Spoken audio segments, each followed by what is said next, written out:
Cerita diawali dengan memperkenalkan seorang pengusaha pembuat patung palsu bernama Farman. Ini bebenguknya yang saat ini sedang menggantung 3 anak buahnya yang salah satu di antaranya dituduh sebagai pengkhianat yang sudah melaporkan bisnisnya kepada kepolisian. Tak ingin repot-repot menginterogasi dan mencari siapa pengkhianatnya, Farman yang dikenal bengis dan tak punya rasa kasihan pun langsung menghabisi ketiganya tanpa sedikit pun menunjukkan tanda penyesalan.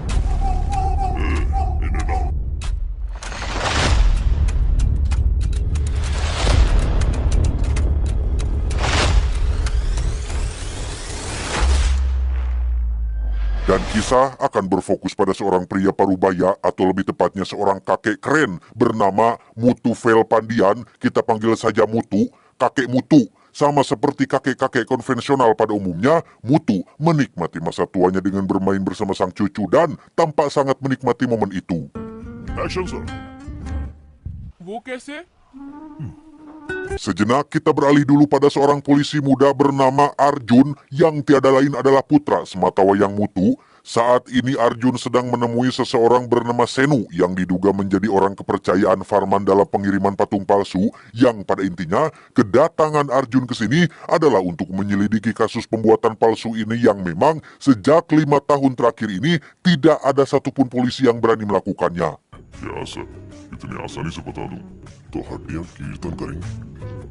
Malamnya, Mutu kedatangan rekan Arjun yang ingin memberitahu terkait putranya, Arjun, yang nekat mengusut kasus yang selama 5 tahun ini tidak bisa dipecahkan oleh polisi manapun. Bukan apa-apa, si Mbak Polwan hanya takut jika sesuatu yang buruk menimpa Arjun karena dari yang sudah-sudah, polisi yang mencoba menyentuh kasus patung palsu itu selalu berakhir dengan mengenaskan. Bahkan beberapa dari mereka dinyatakan hilang sampai detik ini. ठीक है, तुम्हारी हालत समझता हूँ. Thank you sir चलो Tak lama setelah Mbak Polwan pergi, muncullah Arjun yang baru pulang ke rumah. Sesuai informasi dari Mbak Polwan tadi, Mutu mencoba untuk memperingatkan Arjun agar lebih selektif dalam memilih kasus. Jangan terlalu berani, jangan terlalu jumawa. Pikirkan keluarganya, istri, dan putranya yang masih kecil. Namun sama seperti Mutu semasa masih waktu muda dulu, Arjun adalah tipikal orang yang keras kepala mirip seperti bapaknya.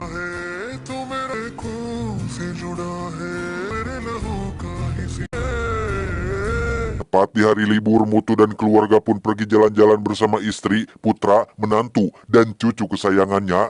Nampak jelas di wajah Mutu bahwa kehidupannya sangat normal dalam artian bahagia, yang memang itulah impian setiap kakek di dunia, yaitu menikmati masa tua dengan keluarganya. तेज तेज तेज Suatu hari ketika Mutu baru pulang belanja dari pasar, ia nyaris tertabrak oleh seorang supir taksi online bernama Vimal. Ini bukanlah kali pertama Mutu mengalaminya, karena faktanya Mutu selalu saja kaget ketika Vimal muncul secara mendadak, padahal Vimal tidak pernah sekalipun memacu mobilnya dalam kecepatan tinggi. Sir, उसकी इस बात के लिए 100 बार तो सॉरी बोल चुका करे परकार. Tiba di rumah, Mutu tampak sangat khawatir dengan Arjun yang ternyata belum pulang sejak semalam. Ia pun mulai menghubungi satu persatu teman Arjun, namun tak ada satupun dari mereka yang mengetahui di mana keberadaannya sekarang. Arjun कल रात से घर नहीं आया है Tak bisa tinggal diam, Mutu pun menemui Bapak Kepala Polisi. Barangkali Arjun diberi tugas rahasia, namun beliau mengaku tidak pernah memberikan tugas apa-apa. Yang dia tahu, Arjun terakhir kali pergi menemui seseorang bernama Senu untuk mendalami kasus patung palsu.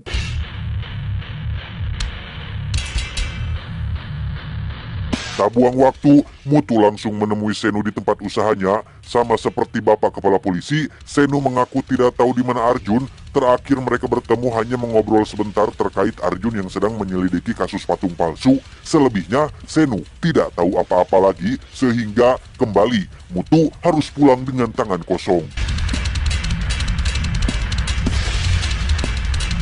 Sepulangnya ke rumah, di situ sudah ada Simba Polwan yang ingin memberitahu informasi tentang Arjun. Persis seperti yang ia khawatirkan, barang siapa yang mencoba menyelidiki kasus patung palsu, maka orang itu akan hilang bak di telan bumi. Pada intinya, semua orang akan diam meski tahu kebenarannya. Mau Mutu menemui Bapak Kepala Polisi ke rekan-rekannya ke atau siapapun yang Mutu tahu, mereka akan tetap diam karena Arjun 100% bisa dipastikan sudah mati dibunuh oleh Senu.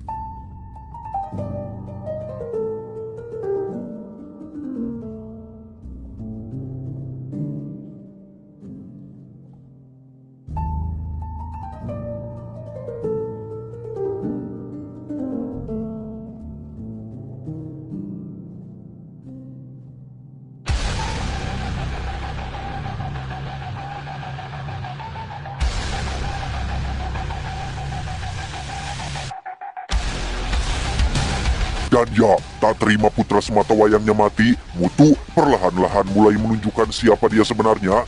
Malam-malam Mutu pergi keluar sendirian hingga tak sengaja bertemu dengan Vimal, si supir taksi online, yang kali ini dikejutkan oleh Mutu yang tak bergeming sedikit pun. Dengan sukarela, Vimal akan mengantar Mutu ke tempat yang dituju, yaitu kediaman si Senu, di mana Anda mungkin akan terkejut saat melihat apa yang akan Mutu lakukan kepada Senu, yaitu जब तक वर्मा के साथ ईमानदार रहेंगे तब तक ही जिंदा रह पाएंगे। क्या हुआ, मिल गया क्या छोटा नगसान? ya entah siapa sebenarnya Mutu, ia membawa Senu di dalam sebuah karung dan langsung membuangnya dari atas jembatan. अरे कुछ नहीं, वेस्ट माल है।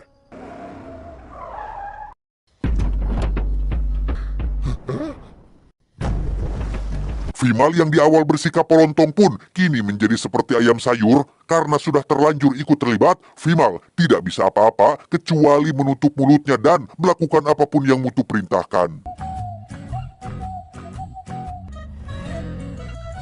Keesokan paginya ketika Mutu sedang menjemput cucu di sekolah, muncul seorang preman yang diutus untuk menghabisi si cucu, tetapi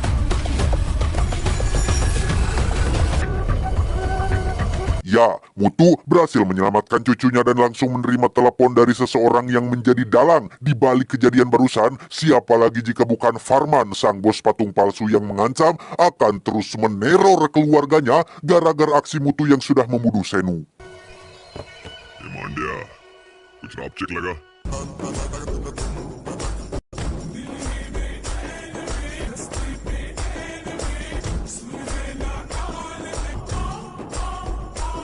Tak ingin melibatkan keluarganya dalam hal ini, Mutu pun balik menghubungi Farman untuk bertemu secara langsung. Namun Farman yang terlalu sombong dan merasa paling berkuasa pun menolak permintaan tersebut dan tetap akan melakukan teror sampai istri, menantu, dan cucunya habis tak tersisa. पहले जाएगा पोता, फिर पोते की माँ, फिर माँ की। तो समझ गया होगा ना? Bye. Dan jika seperti ini cara mainnya, Mutu akan lebih dulu memulai permainannya. Ia mendatangi tempat nongkrong dua preman yang sempat diutus untuk membunuh cucunya di sekolah dan langsung memancing mereka berdua ke tempat yang sepi. ये बुड्ढे, ये बुढ़ाओ, अबे तेरी पूरी फैमिली की सुपारी मुझे मिली है। स्ट्रोक देते हैं। तेरी बहू को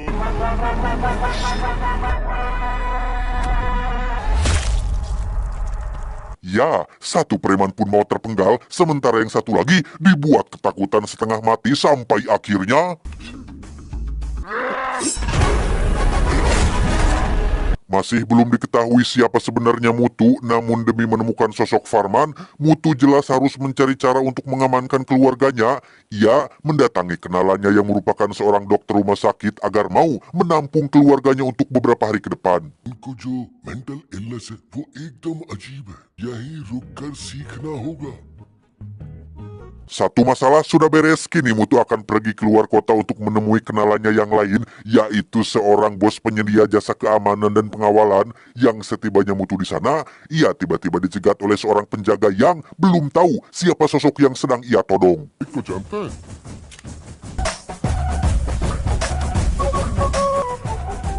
किसको बाहर जाने को बोल रहा है तू?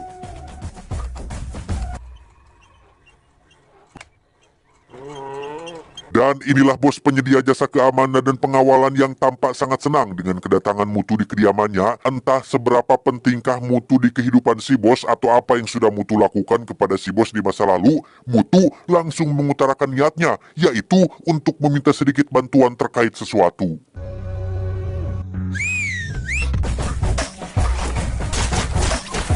Yes, inilah 4 penembak jitu paling terlatih sekaligus anak buah si bos yang paling setia di antara yang lain. Si bos dengan senang hati akan menyerahkan mereka kepada Mutu, sehingga mulai sekarang mereka akan menuruti apapun yang Mutu perintahkan. ठीक है भाई।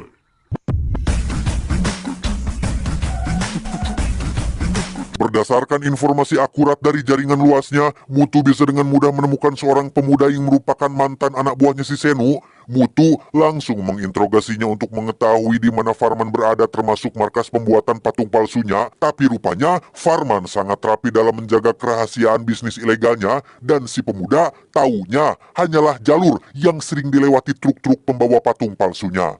भाई उठी नीचे गिर गए। Alhasil, Vimal pun mendapat tugas untuk memegang patung di pinggir jalan dan pura-pura memungut salah satu patung yang jatuh dari truk, sehingga ketika truk milik Farman muncul, maka si supir secara otomatis akan langsung berhenti. Sesuai prediksi, truk pembawa patung palsu pun muncul dan mengira jika Vimal sedang memegang salah satu patung mereka yang jatuh, di mana saat Vimal ketahuan bohong dan ditarik masuk ke dalam truk, Samsul yang juga menjadi anak buah Mutu pun langsung masuk ke kolong mobil dan mengaitkan kawat panjang untuk menghentikan truk tersebut.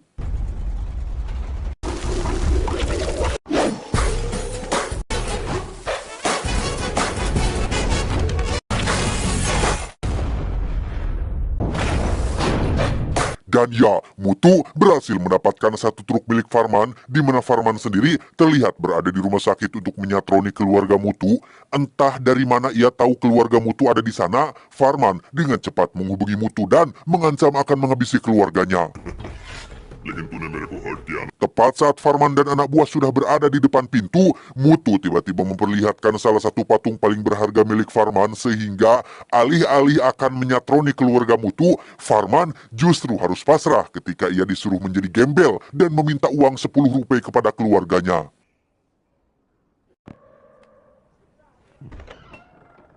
माँ 10 दिन से खाना नहीं खाया, 10 रुपए का धर्म दान कर दो ना माँ। ये लो अंकल, जाके खाना खा लो। अरे Ritwik,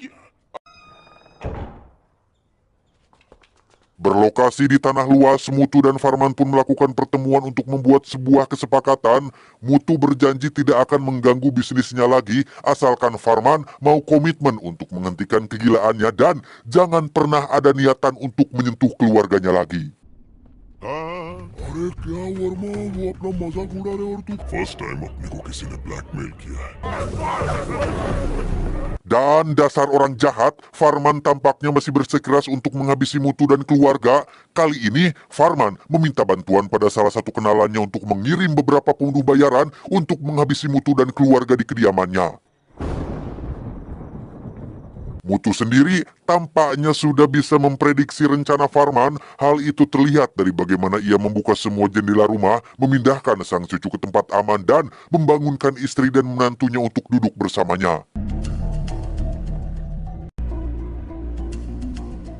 Istri dan menantu yang masih bingung pun hanya bisa menuruti perintah Mutu yang meminta mereka untuk duduk dan diam, di mana para pembunuh bayaran sendiri terlihat sudah datang. Yang tepat saat mereka akan menyerang, tiba-tiba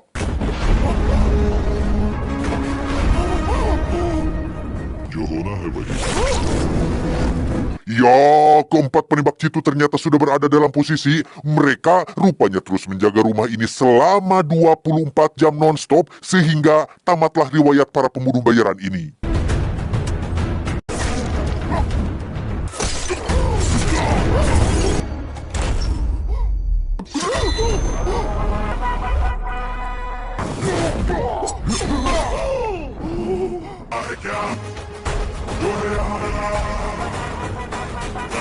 Keesokannya kita akan diperkenalkan kepada bos dari para pembunuh bayaran yang mati semalam.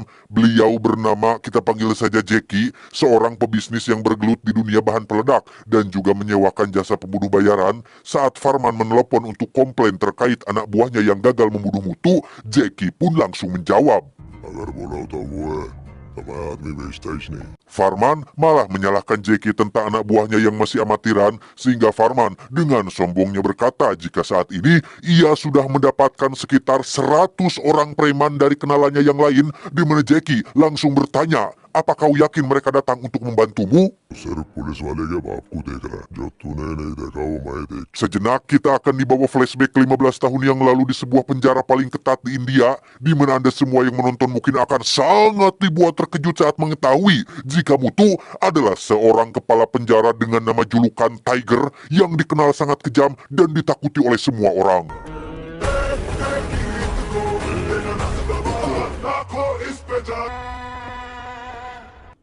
तो बाल क्यों बिखरे हुए हैं? ये जेल के रूल्स में नहीं है। Batata.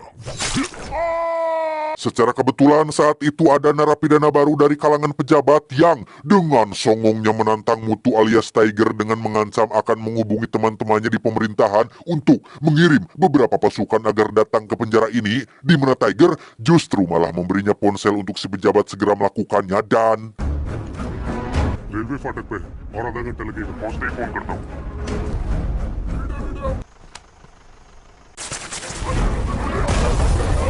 Ya, berkat bantuan Jeki yang saat itu masih berstatus tahanan, rombongan pasukan si pejabat pun langsung kocar-kacir setelah mobilnya diledakkan, sehingga sudah jelas bahwa sosok Tiger sebagai kepala penjara bukan hanya sekedar ditakuti, tetapi disegani dan dihormati oleh semua narapidana yang pernah berada di penjaranya. उसे अभी ठोक दूं क्या? बोलो सर। जरा रुक जाओ, जल्दबाजी मत करो। Kneel down.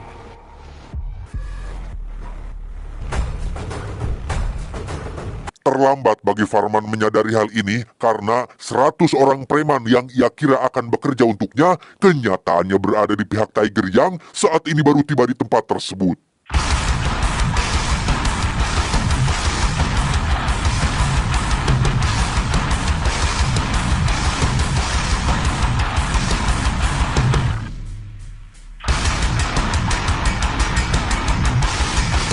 Saat Tiger aka Mutu akan mengayunkan parangnya itulah, Farman dengan cepat memohon agar diizinkan melakukan satu panggilan telepon yang alangkah terkejutnya Tiger saat mengetahui jika Arjun, putra tercintanya, masih hidup dan sedang dikurung di satu tempat.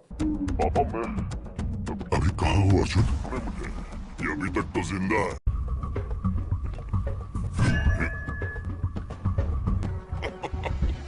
Tanpa bertele-tele, Farman langsung berkata jika ia akan melepaskan Arjun asalkan Tiger mau melakukan satu pekerjaan, yaitu mencuri, bukan mencuri patung, emas, atau uang rakyat, melainkan mencuri sebuah mahkota yang menjadi harta karun nasional dan dilindungi oleh negara. Memang sangat sulit dan mustahil, tapi sebagai orang yang punya banyak koneksi, kenalan, rekan, dan jaringan yang luas, Farman yakin jika Tiger alias Mutu akan bisa mendapatkan mahkota yang ia mau.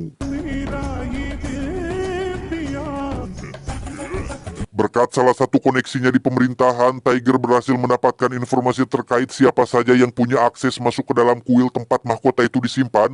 Salah satunya adalah seorang selebriti sekaligus produser film bernama Mohan, yang diketahui sedang menyukai seorang penyanyi wanita bernama Kamna.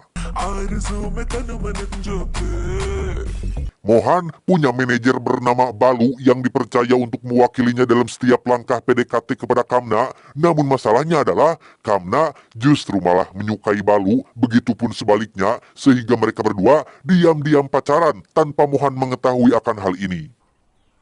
पर क्यों? Memanfaatkan hubungan rahasia itulah, Tiger meminta Balu untuk melakukan apa yang ia perintahkan, di mana Tiger hanya ingin agar Balu memujuk Mohan supaya membuat film tentang pencurian sebuah mahkota. समझ गए ना? Tak ingin hubungannya ketahuan, Balu pun menuruti apa yang Tiger perintahkan. Ia langsung memujuk Mohan agar membuat film tentang pencurian mahkota yang merupakan harta karun nasional, yang karena tidak mungkin melakukan syuting di kuil asli dengan menggunakan mahkota yang asli, Mohan dan tim pun akan melakukan survei dan mencatat apa saja yang perlu mereka buat ulang. Setelah set lokasinya sudah sama persis dengan kuil asli, Mohan dan tim pun langsung melakukan syuting dengan skenario pencurian mahkota nasional.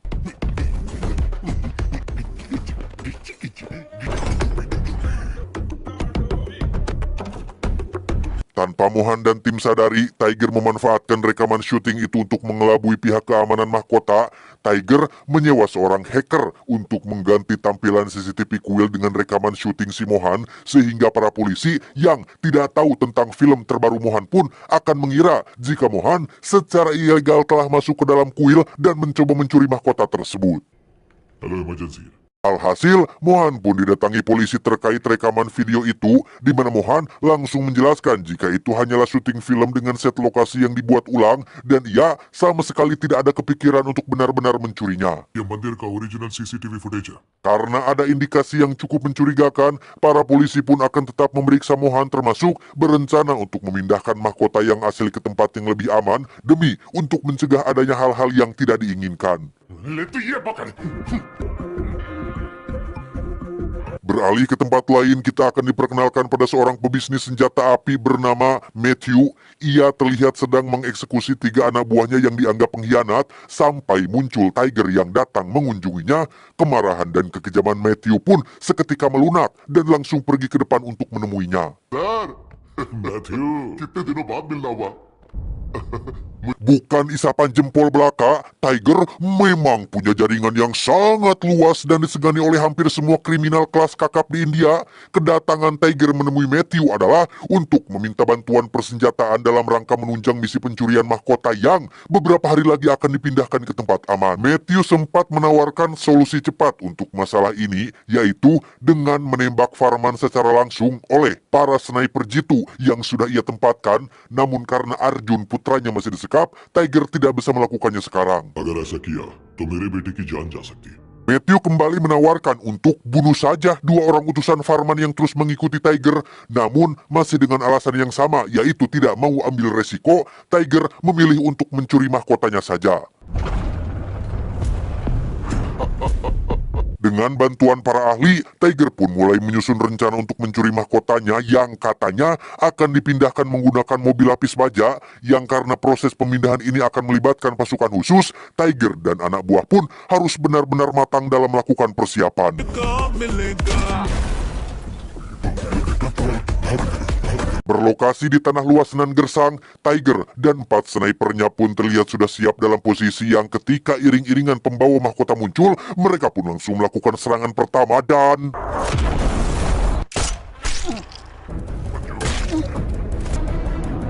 Ya, 1 sniper Tiger pun tertembak, disusul oleh kematian para penembak yang lain, di mana hal ini terjadi akibat dari kelalaian mereka sendiri, termasuk para pasukan khusus yang memang jauh lebih terlatih untuk menghadapi situasi seperti ini. Setelah keempat snipernya tumbang, kini harapan satu-satunya adalah Tiger yang melaju dengan mobil anti pelurunya, tetapi...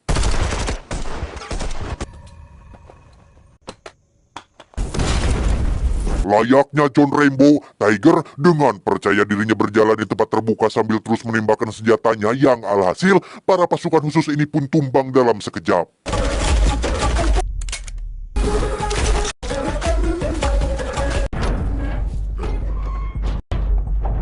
Kedua utusan Farman pun langsung pergi membawa mahkotanya untuk diserahkan, sementara Tiger tetap berada di sana sembari menunggu sesuatu untuk mengejutkan Anda semua, yaitu... Ya, ini semua ternyata hanya settingan. Mereka hanya akting dengan menggunakan senjata dan darah palsu. Bahkan para pasukan khusus ini merupakan mantan anak buah Tiger di kepolisian yang memang selalu siap dengan apapun yang Tiger perintahkan. Thank you. Anytime for you, sir. Beralih ke markas Farman tepat saat mahkotanya sudah sampai, ia tak sadar jika mahkotanya adalah mahkota palsu yang sengaja dibuat semirip mungkin, di mana Arjun akhirnya dilepaskan dan akan dikembalikan kepada Tiger ayahnya. ये शानदार है. 4.5 साल की मेहनत के बाद ढूंढा था. Dan Anda lagi-lagi akan terkejut saat mengetahui jika Arjun diam-diam menginginkan mahkota itu juga. Arjun akhirnya jujur bahwa selama ini ia menyelidiki Farman bukan untuk menangkapnya, tetapi untuk mengajaknya kerjasama. Arjun pun meminta Farman untuk jangan senang dulu karena Tiger ayahnya pasti akan mengambil kembali mahkota itu sesaat setelah Arjun dikembalikan. Arjun hanya ingin 50% keuntungan dari mahkota tersebut, dan sebagai imbalannya Arjun akan menjaga dan mengalihkan Tiger ayahnya agar tidak pernah mengganggu Farman atau mahkotanya. तो लंबे समय तक हम सबको फायदा होगा. Tak hanya itu saja, Arjun juga menceritakan terkait alasan kenapa ia melakukan ini. Berbeda dengan Tiger ayahnya yang selalu mengutamakan kejujuran dan kesederhanaan, Tiger lebih menyukai uang ketimbang prinsip sang ayah yang ia anggap konyol, tanpa sadar jika semua ucapannya barusan sedang diawasi oleh Tiger melalui kamera kecil yang terpasang di mahkota tersebut. ईमानदारी और इंसाफ पसंद है और मुझे ऐश की जिंदगी। Sungguh, siapa yang tidak sakit hatinya saat Anda sudah bela-bela berkorban untuk seseorang yang disayangi, tapi malah dibalas dengan fakta yang membagongkan, sehingga mau biji mana lagi, ini mungkin adalah balasan dari Tuhan atas kekejaman Tiger di masa lalu.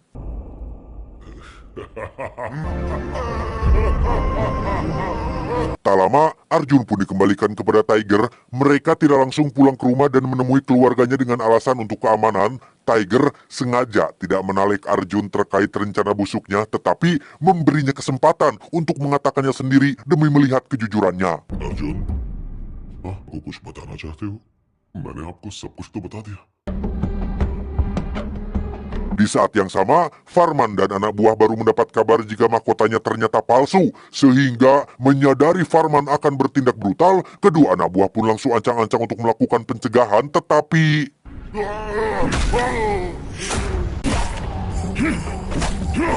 Keesokan paginya, Arjun izin pergi keluar sebentar, di mana Tiger lagi-lagi memancing putranya untuk jujur. Barangkali Arjun berubah pikiran dan mau mengatakan semuanya, tapi tampaknya Arjun memang serius dengan niatnya dengan Farman dan tak mengatakan apapun meski Tiger terus memancingnya.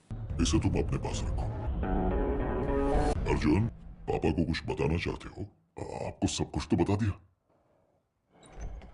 Setibanya Arjun di markas, Farman langsung menyambutnya dengan wajah pikasianan. Tanpa bertele-tele, Farman langsung memberitahu Arjun tentang mahkota palsunya termasuk kamera kecil yang terpasang di dalamnya. Sehingga karena Arjun dianggap sudah tidak berguna, Farman pun berniat untuk menghabisinya saja. Tapi tiba-tiba...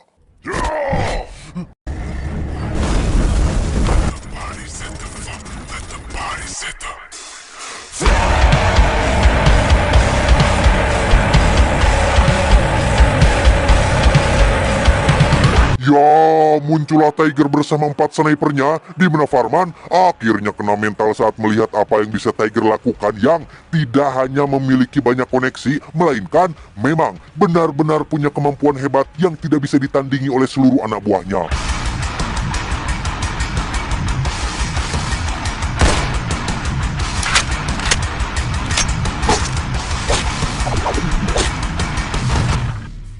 Di detik-detik krusial itulah, Farman kembali melakukan panggilan telepon untuk mencegah Tiger membunuhnya. Namun kali ini, cara tersebut tampaknya tidak berhasil setelah Tiger lebih dulu mengerahkan seluruh koneksinya untuk mencegah anak buah Farman membunuh keluarganya. उसको भी काटो रे!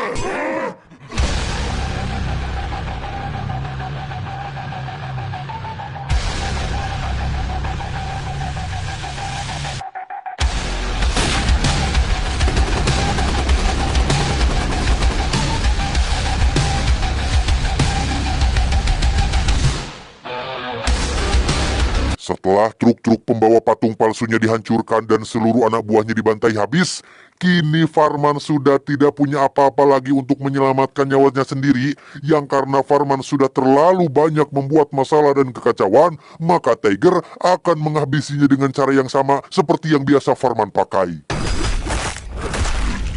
वो तो मुझसे भी बड़ा कब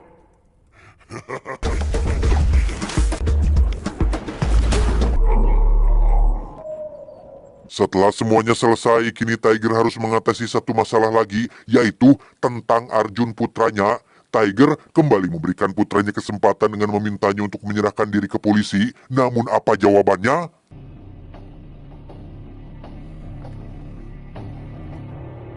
Ya, sungguh sangat luar biasa sekali apa yang Arjun lakukan demi menjaga karirnya di kepolisian dan demi keegoisannya yang sudah terlampau melewati batas. Arjun dengan teganya menodongkan pistol kepada Tiger yang notabene adalah ayah kandungnya sendiri, yang tepat saat Arjun akan menarik pelatuknya, tiba-tiba...